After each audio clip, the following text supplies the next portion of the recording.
Good morning to all of you and welcome to my channel science era. मैं Shailendra sir आज एक नए topic के साथ उपस्थित हूँ, किरचॉफ का द्वितीय नियम। तो आइए समझते हैं किरचॉफ का द्वितीय नियम यानी किरचॉफ सेकंड लॉ, या इसी को कहते हैं किरचॉफ वोल्टेज लॉ। तो किरचॉफ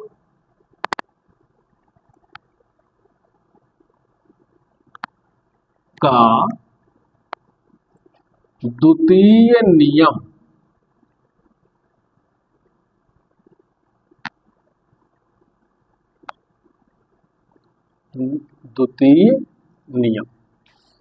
या इसी कहते हैं किरचॉफ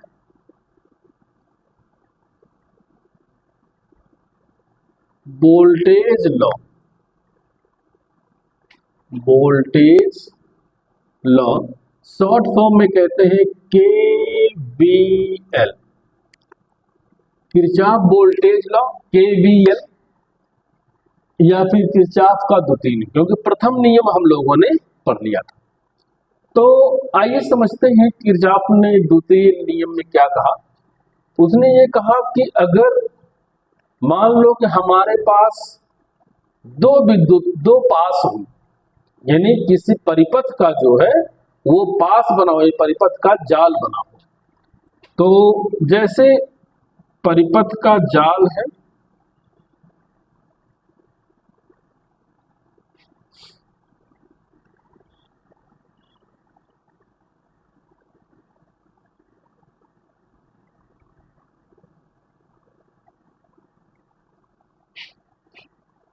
ऐसे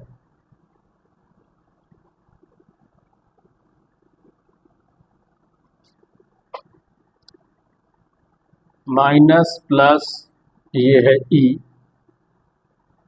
E1 R1, माइनस प्लस ये है E2 R2। यहां पर ये है कैपिटल R, यहां पर ये है I1 I2 और यहां पर है I1 प्लस I2 और यही इक्वल टू कहते हैं I। हाँ, तो किरचॉफ ने द्वितीय नियम में क्या कहा कि किसी विद्युत परिपथ के प्रत्येक बंद पास के विभिन्न भागों में प्रवाहित धारा एवं संगत प्रतिरोधों का गुणनफल उस पास में कार्यरत समस्त विद्युत वाहक बलों के बीजगणितीय योग के बराबर होता है। यानी उन्होंने क्या कहा कि किसी विद्युत परिपथ के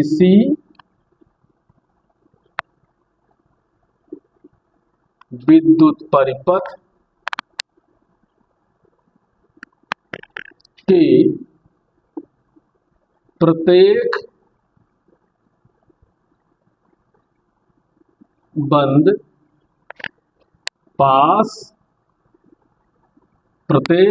पास के विभिन्न भागों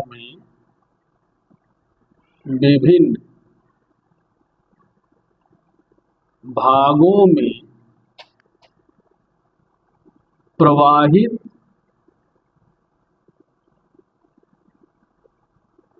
धारा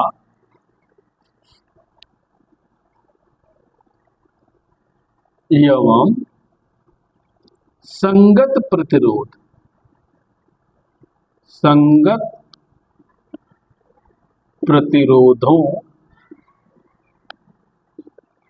के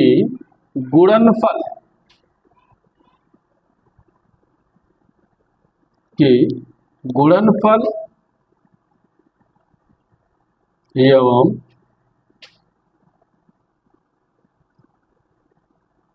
परिपथ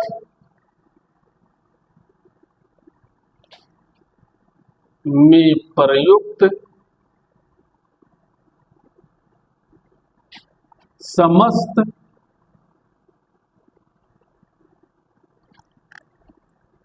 सेलों के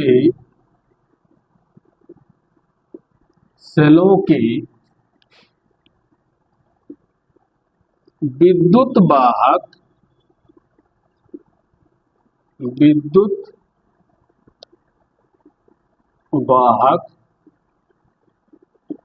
बलों के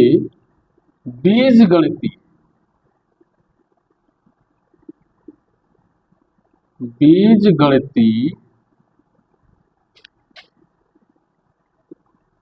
योग के बराबर होता है। यानी इसमें कहा गया कि sigma I R plus sigma E is equal to 0। तो योग के बराबर नहीं बल्कि बीजगणितीय योग शून्य होता है, शून्य होता है। सेम उसी प्रकार से जैसे हम लोगों ने भी इससे पहले किया था कि किसी संधि पर आने वाले समस्त धाराओं का बीजगणितीय योग शून्य होता है, जो किरचॉफ का पहला नियम था। सेम उसी तरह से दूसरा भी है, लेकिन यह है कि अगर वहां पर अलग अलग पास बने हो, अगर अलग अलग अगर परिपथ के जाल बने हो, तब की स्थिति क्या है। तो ये बताया गया कि किसी विद्युत परिपथ के प्रत्येक बंद पास, जैसे ये पहला बंद पास है और ये कौन सा है, दूसरा है। तो किसी विद्युत परिपथ के प्रत्येक बंद पास के विभिन्न भागों में प्रवाहित धारा एवं संगत प्रतिरोधों का गुणनफल तथा उस परिपथ में प्रयुक्त समस्त विद्युत वाहक बलों के समस्त विद्युत वाहक बलों का बीजगणितीय योग जो होता है वो शून्य होता है, का जो बीजगणितीय योग शून्य होता है। तो बहुत आसान सी परिभाषा है कि किसी विद्युत परिपथ के प्रत्येक बंद पास के विभिन्न भागों में प्रवाहित धारा एवं संगत प्रतिरोधों का गुणनफल उस पास में या उस परिपथ में कार्यरत सभी विद्युत वाहक बलों, सभी सेलों के विद्युत वाहक बलों का बीजगणितीय योग क्या होता है, शून्य होता है। इसी को किरचॉफ का वोल्टेज नियम या KVL कहते हैं। तो यहां पर जो है sigma I R plus sigma E equal to 0, तो यही से परिभाषा बन जाती है। कैसे, किसी विद्युत परिपथ के प्रत्येक बंद पास के विभिन्न भागों में प्रवाहित धारा एवं संगत प्रतिरोधों का गुणनफल तथा उस परिपथ में प्रयुक्त समस्त सेलों के विद्युत वाहक बलों का जो बीजगणितीय योग होता है वो कितना होता है, शून्य होता है। ठीक है, तो परिभाषा स्क्रीनशॉट ले लीजिए। नेक्स्ट हम चलते हैं।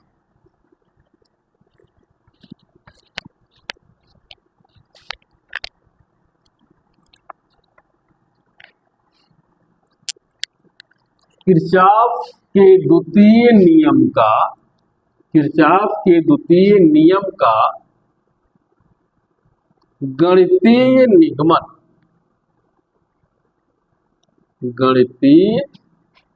निगमन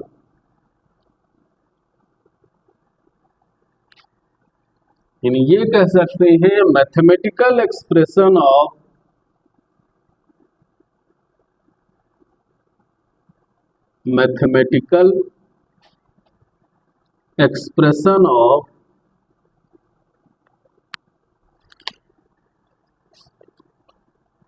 किरचॉफ सेकंड लॉ,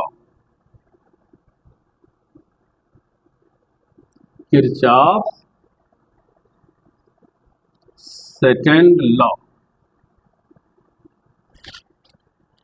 किरचॉफ के द्वितीय नियम का गणितीय निगमन। तो माना कि कि एक परिपथ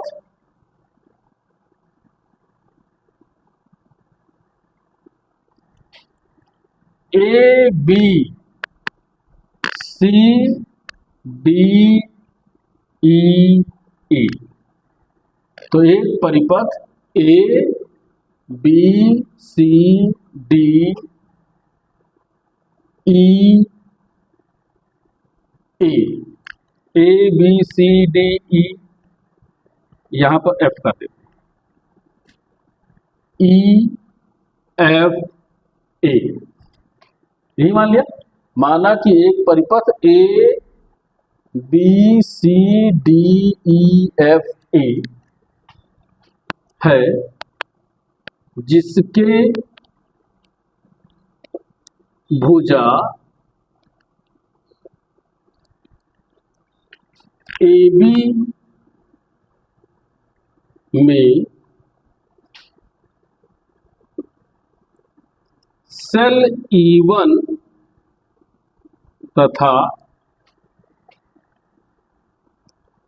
आंतरिक प्रतिरोध भुजा AB में सेल E1 तथा आंतरिक प्रतिरोध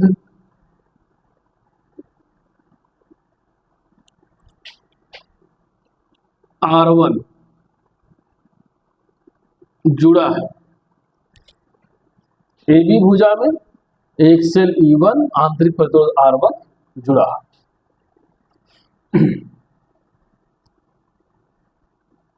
भुजा CF में सेल E2 तथा प्रतिरोध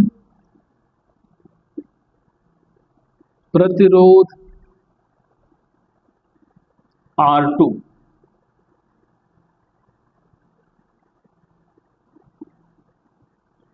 जुड़ा है। भुजा DE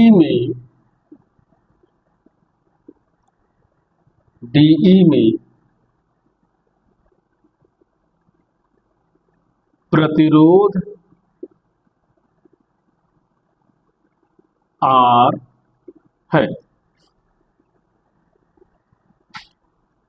अतः सेल के कारण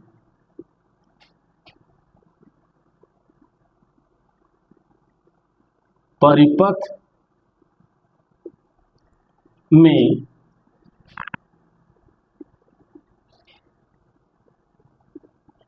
परिपथ के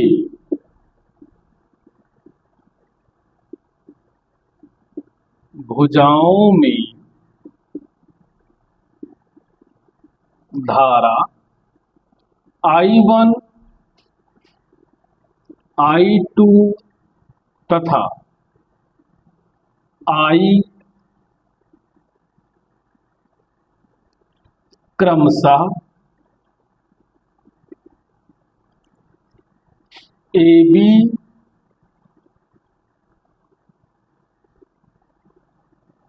CF तथा AD नहीं तथा ED में प्रवाहित हो रही है, प्रवाहित हो रही। ठीक है, तो हम लोगों ने मान लिया कि एक परिपथ है जो है A B C D E F A, ये पूरा परिपथ है जिसकी एक भुजा ए बी में विद्युत धारा और एक भुजा ए बी में विद्युत सेल E1 आंतरिक प्रतिरोध R1 लगा हुआ है। भुजा CF में विद्युत सेल E2 आंतरिक प्रतिरोध R2 लगा हुआ है। और क्योंकि ये जो आंतरिक प्रतिरोध है ये कुछ और नहीं, ये सेल का ही है। अब इस सेल के कारण जो धारा प्रवाहित हो रही है वो AB में हो रही है I1, CF में हो रही है I2, और ये दोनों होकर जब यहां पर पहुंचते हैं तो ऐसे करके ऐसे आ रहे हैं, ऐसे, तो यहां पर किरचॉफ का नियम लगेगा। जहां पर ये I1 और ये I2 है तो यहां से ये क्या हो रहे हैं, तीसरे में आ रहे हैं, और ये होगा क्या I, जिसकी वैल्यू होगी I1 प्लस I2, यही होगा। यहां से I2 आया, यहां से I1 आया, तो फिर ये क्या हो गया I1 प्लस I2 जो ED में प्रवाहित हो रही है। अब जैसे ही यहां पर पहुंचेंगे, यहां पर पॉइंट C पर, तो क्या होगा, धारा इसमें और इसमें जाएगी, इसमें जो आएगी वो है I2 और इसमें जो होगी वो I। इस तरह से धारा का जो वितरण होगा वो होगा।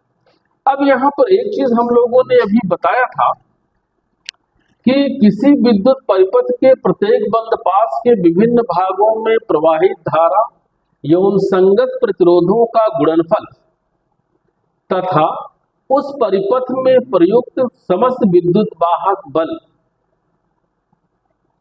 का बीजगणितीय योग सुने। बीजगणितीय योग का मतलब क्या हुआ कि हमें यहाँ पर साइन ऑफ कन्वेंशन लेना है। क्या लेना है, साइन ऑफ कन्वेंशन यानी चिन्ह परिपाटी। चिन्ह परिपाटी हम कैसे लेते हैं, ये देखिए, ये ऐसे एक हम ऐसे दिशा बता दें, तो जिस दिशा में प्रतिरोध, धारा और विद्युत वाहक बल जिस दिशा में रहेंगे, अगर एक दिशात्मक हुए, इस दिशात्मक में हुए तो हम उसको धनात्मक, और अगर इस दिशा के विपरीत हुए तो उसको ऋणात्मक लेते हैं। आइए देखते हैं कैसे। बंद पास AB CFA में किरचॉफ के नियम से, किरचॉफ के नियम से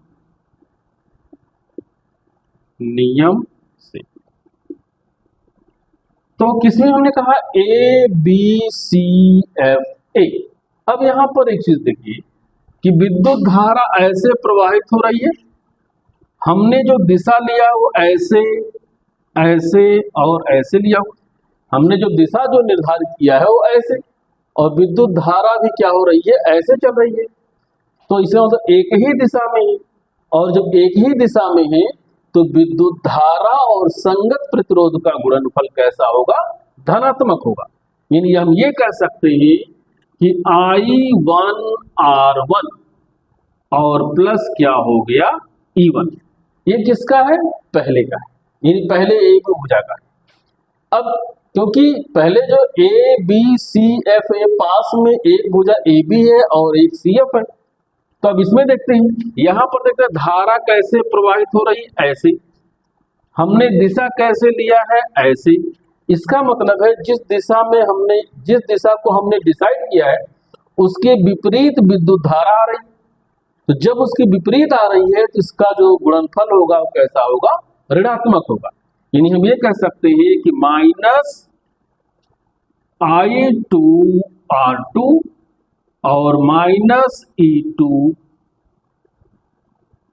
इज इक्वल टू कितना हो गया, 0। अब इसी को ऐसे भी कह सकते हैं I1R1 minus I2R2 equal to E2 minus E1। कुछ नहीं हमने किया, इसको इधर कर दिया और इसको इधर कर दिया। ये हो गया समीकरण नंबर 1।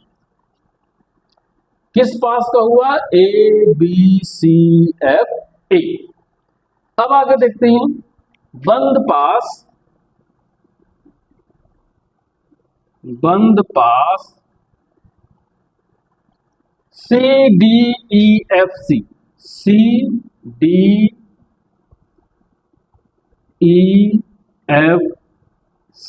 में किरचॉफ के नियम से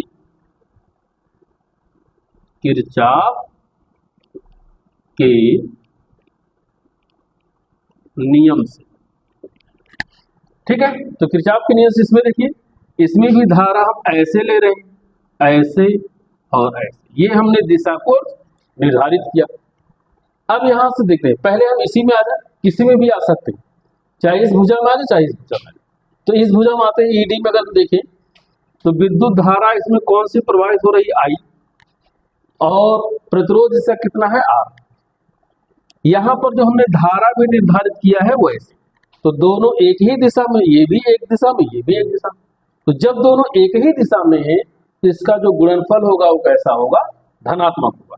यानी हम ये कह सकते हैं कि आई आर, और यहां से थोड़ा सा और आगे आए तो इसमें हम देखते हैं कि जैसे इधर विद्युत धारा प्रवाहित हो रही है, दिशा भी इधर ही, तो ये क्या होगा, दोनों एक ही दिशा में, तो यहां पर भी धारा और आंतरिक प्रतिरोध का जो गुणनफल होगा वो धनात्मक होगा।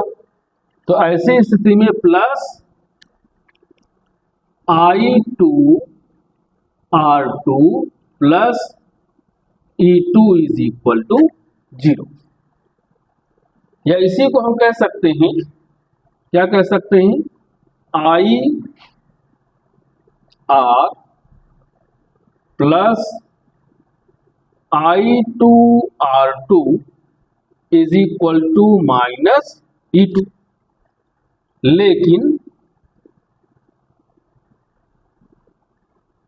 I इज इक्वल टू क्या है, I1 प्लस I2। हमने लिखा था एक धारा I1 इधर से आ रही है यहां से, और ये धारा I2 यहां से आ रही है, दोनों एक जगह पर मिलकर इधर आ रहे हैं। तो किरचॉफ के नियम से I का मान I1 प्लस I2। तो ऐसे कंडीशन में यहां पर हो गया I1 plus I2 into R और plus I2 R2 equal to minus E2। ये हो गया समीकरण नंबर 2। एक समीकरण हमारा यहां हो गया, दूसरा समीकरण यहां हो गया। इन दोनों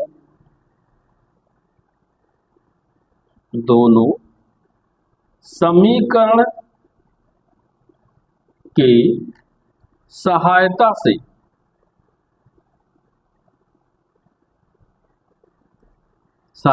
से I1 I2 R R1 R2 तथा E2 का मान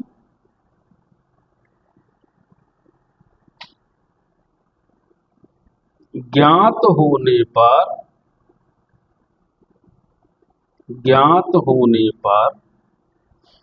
E1 का मान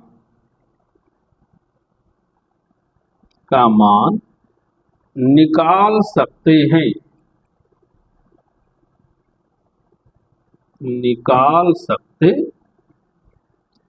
तो अगर हम देखें, अभी जो हम लोगों ने कहा कि जैसे यहाँ पर हमारा I1 आया और यहाँ पर I2 आया, तो जैसे कि हमने बताया कि बंद पास जो है वो CDEFC में किरचॉफ का हमने नियम लगाया, तो I1 R plus I2 R2 plus E2 equal to 0 हुआ। अब यहाँ से अगर हम E2 को इधर ले आए तो ऐसे कंडीशन में IR प्लस I2 R2 की वैल्यू माइनस E2 होगा। लेकिन I की वैल्यू क्या है, I1 प्लस I2, तो यहाँ पर रख सकते हैं इसको, तो ऐसा हो गया। अब इसमें जो है किसी भी I1 I2 R इस R1 R2 और E2 का मान ज्ञात होने पर E1 निकाल सकते हैं, या अगर इतनी चीजों को मिलाकर और इसको E1 का मान अगर पता हो तो E2 को निकाल सकते हैं। इन दोनों समीकरण के सहायता से हम EMF का मान या आंतरिक प्रतिरोध या फिर परिपथ में जो धारा है उसका मान कैलकुलेट किया जा सकता है। यही जो है किरचॉफ वोल्टेज लॉ कहलाता है या किरचॉफ का द्वितीय नियम कहलाता है। इस तरह से आज हम लोगों ने देखा कि किरचॉफ का द्वितीय नियम और इसी किरचॉफ के द्वितीय नियम का गणितीय निगमन भी किया। उम्मीद है कि समझ में आया होगा, और नहीं समझ में आएगा तो मैं उसको देखिए, कमेंट कीजिएगा, और आगे चल के हम लोग फिर उसमें नेक्स्ट क्वेश्चन करेंगे। और नेक्स्ट वीडियो में हम आगे व्हीट स्टोन ब्रिज को लेकर आएंगे। तब तक के लिए इसको ध्यान रखिए, पढ़ते रहिए और अपना ख्याल रखिएगा। धन्यवाद।